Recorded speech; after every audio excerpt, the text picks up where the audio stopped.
Mark, as my classmate and then as a poetry team, Mark is hilarious. Like, he'd be in class and then out of nowhere you could just hear him scream out of like, ah! And it's like, it's not like he just screamed, it's just something that you don't expect anyone to do out of nowhere.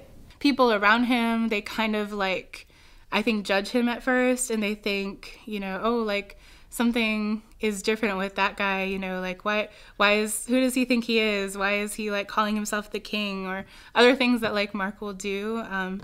But then like once I really started to get to know him and I heard his story, I was like, oh, it's because like you've been through all of these things, you know, like not just your dad leaving, but also your mom leaving you, having to take care of your younger siblings, like on your own, like everything he went through. So then when are you going to change the audience? Because right now, like you're not connecting because you're not picturing someone, you know. So who do you want to picture when you say the first part? Your brothers? Yeah, but like on the part that I talk about smoking weed, my brothers, I assume have never smoked weed. Okay, so what if you try talking to yourself? What if you try talking to yourself like 5 years ago? So this is my response. And this is my response dedicated to the ones who don't have access to Wall Street, Main Street, or Easy Street. They say I carry the stench of failure. My story's already written and it ends with me in a cell or 10 feet underground. I was just a kid, a mocoso forced to be the man of the house. Living in a world full of grief. Drugs stole my dad like a thief. Ice cold feelings left in sight. So many tears I cried when the drug that looks like broken ice took control of my father's eyes, leaving a young boy to provide. Growing up in Watts and South LA was I never had a stable home.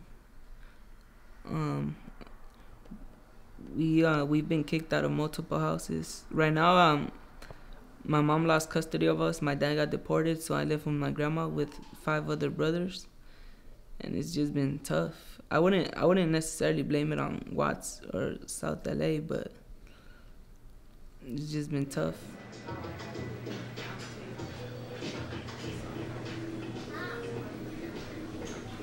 You know, when I was in school, they had what they called alternative high school. Well, that's not politically correct anymore. The school is for kids who have been in, say, LAUSD, and they have ran out of options.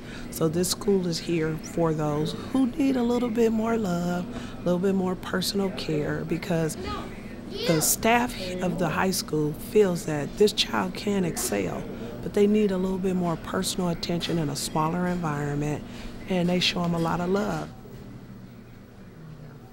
And living out here, you're raised to be hard. You have to be hard, and poetry is not being like hard, I would say, but and that's why with my poem is like hustling, acting, and G running streets, because that's what I was taught, with my dad and my mom both being like gangsters or whatever, and it's just, I don't know, just like we have to change it because it's an outlet, and it's a good outlet. I was a 13-year-old working 10 hours a day, then came home to stress and smoked my pain away. It was like borrowing happiness. I watched my mom put the whole world on her shoulders, then one day she dropped it. She lost custody of all 6 of us, so I had to step up. I wasn't gonna be another Lemos that fell to drugs. I started hustling for glory. Now I'm writing a new ending to my story, breaking the chains of poverty. First in the family to be accepted to a university, I say that proudly. I sacrificed my pride. I had to fight. 5 brothers looking up to me. That's when I realized hustle ain't acting a G, running the streets. It's about giving it your all, even if the whole world expects you to fall.